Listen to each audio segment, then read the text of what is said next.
When I talk to a lot of women about the careers that you want, one of the most common things that comes up and gets in the way is the topic of self-doubt.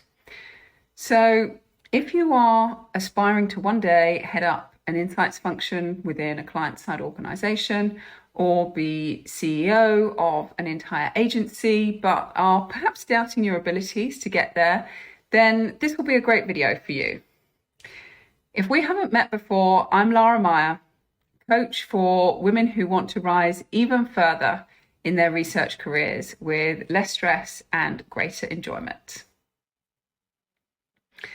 Often the questions or concerns that I get from senior women who are already successful and wanting to rise even further in their research careers is that they sometimes hold themselves back from going for new positions because they still don't feel qualified or experienced enough to go for it.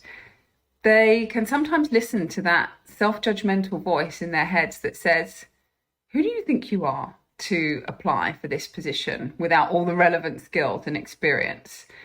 So they want to have all of that knowledge first, tick off every single item on the job description before even considering applying, because it's that sense of, if I know everything and I have all the qualifications, then I can avoid being questioned. And that also means I avoid getting shamed or humiliated by not knowing everything in this new position. But the higher up you go, the broader the roles usually get. So the chances of you having everything neatly tucked off is much lower. And I think it can happen even more so for women in research, because a big focus of our delivery as insights professionals is about communicating the insights that we've uncovered through the research. And certainly in the early days of my career, a successful presentation was about getting through all of the content with limited questions, or at least hoping for ones that you could answer, because, the awful horror of standing at the front of the room full of people getting tongue-tied over the answers, and you have to kind of perform in the pressure of the moment.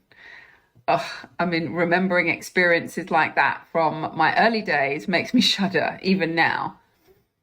And while, of course, you learn through your career that you can't ever be expected to have all of the answers, and in fact, it's having the discussion which is the very best way to embed the insights.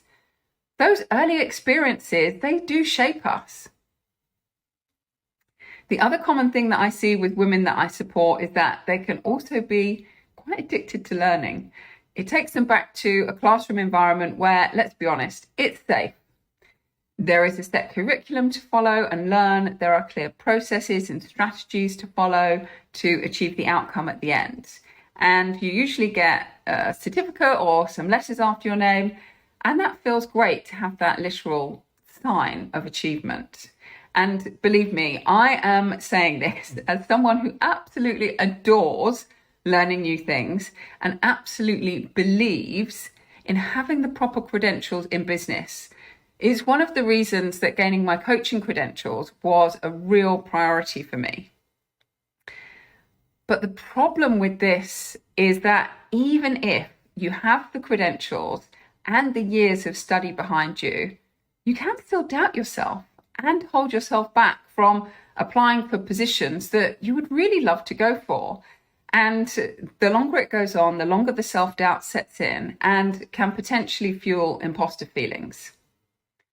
Now, has that ever happened to you? That you did the learning, got the certificate, and then still doubted yourself? I personally have got the t-shirt in that, and I can tell you that the more credentials you have without being paired with the real world experience will take your self-doubt even further.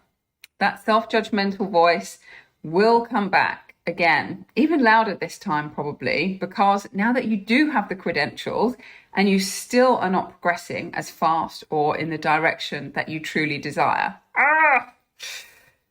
And the thing is, the women that I see that make the progress that they desire, they still feel that self-doubt. And they still go for it anyway. They take the risk. They value the learning over everything else. And in doing so, their experience much more quickly matches up with their qualifications and also how they view themselves. So if you are feeling that self-doubt or recognize these patterns of holding yourself back because you don't feel like you're qualified enough, know that these self-judgmental thoughts are harming you and keeping you stuck and small. I have spent years now exploring how to manage these thoughts and how to overcome them for myself. And there's masses of neuroscience and psychology behind our habits and behaviors, which I don't really have time to go into now. But I do want to quickly share part of the process from the positive intelligence system that I use personally to overcome the nagging voice of self-doubt when it appears. So what's really critical is not to dismiss the self-doubt. It's there. It's a warning. Something in your mind is telling you that moving outside of your comfort zone is scary. And that's okay. It's okay to be alert and pay attention when you try new things. But just don't stay in that thinking or that feeling for too long. Take it for the signal that it is. Then when you're doubting your abilities, your inner judge will try and tell you all sorts of horrible things. Maybe you don't have the right experience or the things needed at the more senior level, like hiring and firing or learning how to manage a P&L, will be too much of a stretch for you. And the mantra that I created to help me when I got stuck with this is, just because it comes from you doesn't make it true. Because even though you are doubting yourself going into new areas, you will in fact have plenty of evidence to the contrary on how you have learned new things in the past. And why would this time be any different? The third thing is taking action.